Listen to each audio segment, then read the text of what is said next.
Okay, guys, there's a peek. Yeah, now I was starting to see what you guys could see in my head. I think in pictures, so I've had this picture in my head now for a while. So, moving forward, I did a couple of things, as you can see. And you wonder if everything's new, why your hands are getting greasy. Because the front end, it's still greasy. I haven't done it yet. So every time I brush up against that, I threw the purple hornies on here. Where they come into the muffler and, you know, they get bigger, I had to flatten them on the tops a little bit. Didn't do anything to the inside of the pipe. This one's got massive amount of clearance now, and the motor twists this way. No, the motor twists this way. And this one, if you tap it, you could hear it hitting.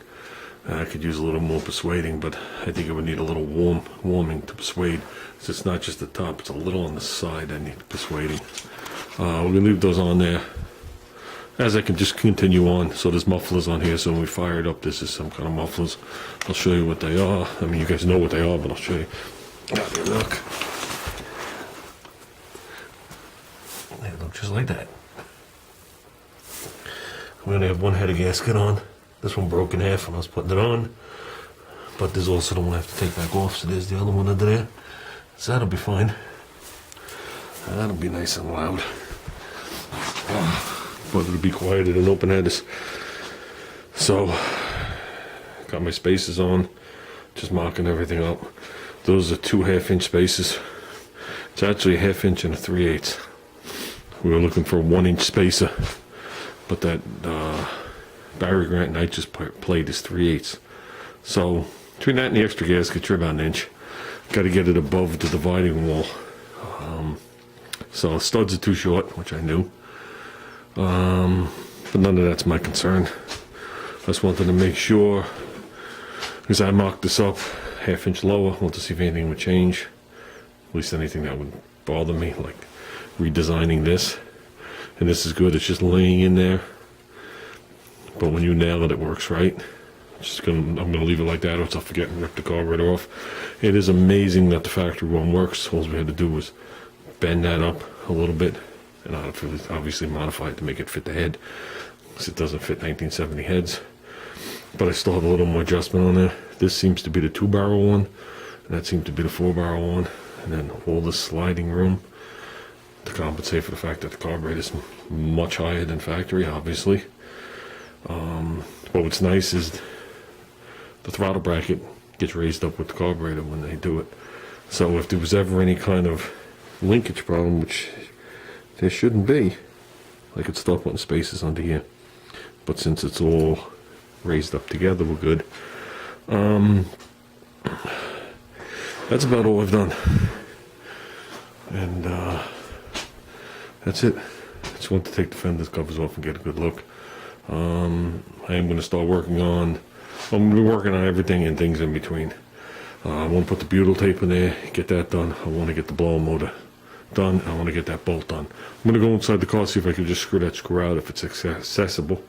If it is, I'll screw it out and put a shorter screw in and call that done. Like I said, absolutely no problem with clearance for the headers. That's all good. Brought the rest of the pieces home for this. Okay, second video on that to follow. Update on the fuel pump. I paid for the kit. As you can see, there's no fuel pump on the car. So, I don't think when I bought the kit, I gave them email address. So, I mean, I gave them my address. The order's there. They took my money from PayPal. So, I'm hoping I get the parts. It's not from a private person. It's from an actual place. Not a place I've ever heard of, but supposedly for Ford parts, it's pretty popular. This is the fuel pump we're using. I've showed this to you before in the past. This fuel pump was definitely gone through once. Easiest way to tell is looking at this right here. Because when they wedge this little, first they put this pin in, then they swedge this over as a safety, because this gets wedged in. Okay, there's a rod that goes in here, then this is just a wedged pin, then that. Usually there's a chance to do it twice. This looks like it was done the second time. When I opened this thing up, if you remember, there was not a speck of corrosion, rust, film, residue, anything in there, and the actual diaphragm looked good, so I'm sure this was an up and running pump. They said he, got it with a bunch of engines he got, and he pulled it off. But the most important part is it has the lever. They do not make this pump anymore. If you go like this, that's a small block Chevy pump. So the small block Chevy pumps are still made, but they're special order now. It's like these things are being phased out. And as you can see, made in USA. I think that's the problem. I don't know what the deal is with Carter. Carter isn't Carter anymore. Okay, this is a Super Street pump. 110 gallons, I think it is an hour, at like 6.5 psi. Then they had the Super Street, which was 8 psi, which I won't go with. A Super Strip. I don't know what I just called it. We had that on one of my brother's cars, and every time we stood on the car, it would take out the needle and seat on the primary and secondary. So we had to put a regulator in it, and they claimed no regulators needed, so I'm not playing that game.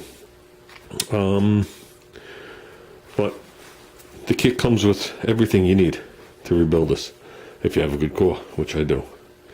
So I don't know if there's going to be a power steering pump issue with this. This is pretty much the pump that's in my wagon, and coming out of the pump is a 90 degree, and I have like an, I don't know, 3/8 of an inch between there and my steering box.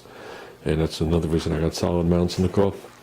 And that car's got manual steering. This one has power. I don't know.